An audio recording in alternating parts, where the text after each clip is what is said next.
Friends, முருங்கைக்காய் மட்டும் வச்சு ரொம்ப சூப்பரான டேஸ்ட்டில் சாம்பார் சாதம், ரசம் சாதத்துக்கு சூப்பரான சைட் டிஷ் வந்து எப்படி ரெடி பண்ணுறது அப்படின்னு சொல்லி பார்க்கலாங்க.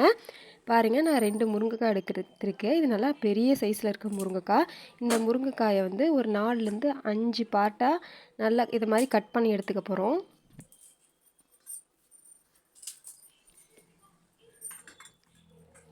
ரெண்டு முருங்கைக்காயும் இந்த மாதிரி நான் கட் பண்ணி எடுத்துருக்கேங்க. இது பாருங்கள், நல்லா பெரிய சைஸில் இருக்குது.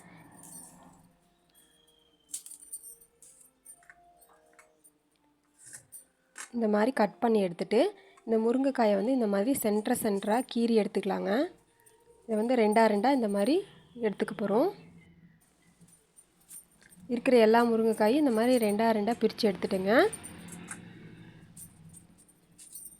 இதுக்கப்புறம் வந்து ஒரு ஸ்பூன் வச்சு இந்த முருங்கைக்காவோட தோலை மட்டும் விட்டுட்டு உள்ளே இருக்குல்ல அந்த சதை பகுதி அதை மட்டும் எடுத்துக்கிறோம். இந்த மாதிரி ஸ்பூன் வச்சு எடுத்தாவே ஈஸியாக வந்துடும். இங்கே பாருங்கள், இந்த மாதிரி ஸ்பூனுக்கு பதிலாக லைட்டாக குழியாட்டம் இருக்கும்ல, நம்ம நெய்யெல்லாம் ஊற்றுவோம்ல, அந்த மாதிரி ஸ்பூன் எடுத்துட்டோம்னா இன்னும் கொஞ்சம் ரொம்ப ஈஸியாக இருக்கும். பாருங்கள், இந்த மாதிரி ஸ்பூனில் நம்ம அந்த உள்ளே இருக்க சதை பகுதி எடுக்கும்போது ரொம்ப ஈஸியாக வரும். பாருங்கள் எந்த அளவுக்கு ஈஸியாக வருதுன்னு.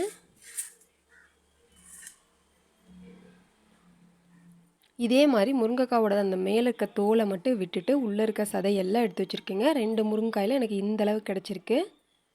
பாருங்கள், இந்த மாதிரி சுத்தமாக சூப்பராக அதில் இருக்கிற சதையெல்லாம் வந்துடும். இப்போ பொரியல் செய்கிறதுக்காக ஒரு கடாய் வச்சுருக்கேங்க. கடாயில் 1 ஸ்பூன் அளவு எண்ணெய் சேர்த்துட்டு கொஞ்சமாக கடுகு, 1 ஸ்பூன் கடலைப்பருப்பு சேர்த்துருக்கீங்க. கடலைப்பருப்பு கலர் மாறின உடனே இதில் வந்து 15 சின்ன வெங்காயத்தை கட் பண்ணி எடுத்துருக்கீங்க. இதையும் சேர்த்துட்டு ஒரு வரமிளகாய், ஒரு கொத்து கருவேப்பிலை சேர்த்துருக்கீங்க. இதையும் வந்து எண்ணெயில் நல்லா வதக்கி எடுத்துக்கலாம். வெங்காயம் நல்லா வதங்கி வந்த உடனே நம்ம முருங்கைக்காயில் இருக்க சதை பகுதி எடுத்து வச்சுருக்கோம்ல, இதையை சேர்த்துட்டு எண்ணெயிலேயே ஒரு டைம் லைட்டாக வதக்கி எடுத்துக்கலாங்க. இது கூடவே 1/4 ஸ்பூன் அளவுக்கு வந்து மஞ்சள் தூள், 1/2 ஸ்பூன் மிளகாய் தூள் சேர்த்து இதையும் நல்லா எண்ணெயிலே வதக்கிக்கலாம்.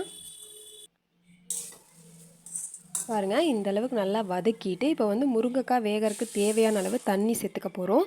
நான் வந்து ஒரு 1/2 டம்ளர் அளவு தண்ணி சேர்த்துருக்கேங்க. தண்ணி அதிகமாக சேர்த்துற வேண்டாம். அதிகமாக சேர்த்துட்டோன்னா முருங்கைக்காயோட டேஸ்ட்டே வந்து போயிடும்.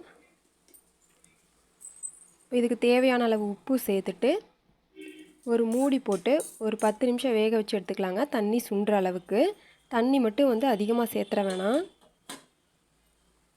இப்போ மூடி போட்டுட்டு 10 நிமிஷம் வெந்துருச்சுங்க. இதை வந்து ஓப்பன் பண்ணி பார்ப்போம். பாருங்கள், இப்போ வந்து தண்ணியெல்லாம் சுண்டி முருங்கைக்காய் வந்து நல்லா வெந்து வந்துடுச்சு.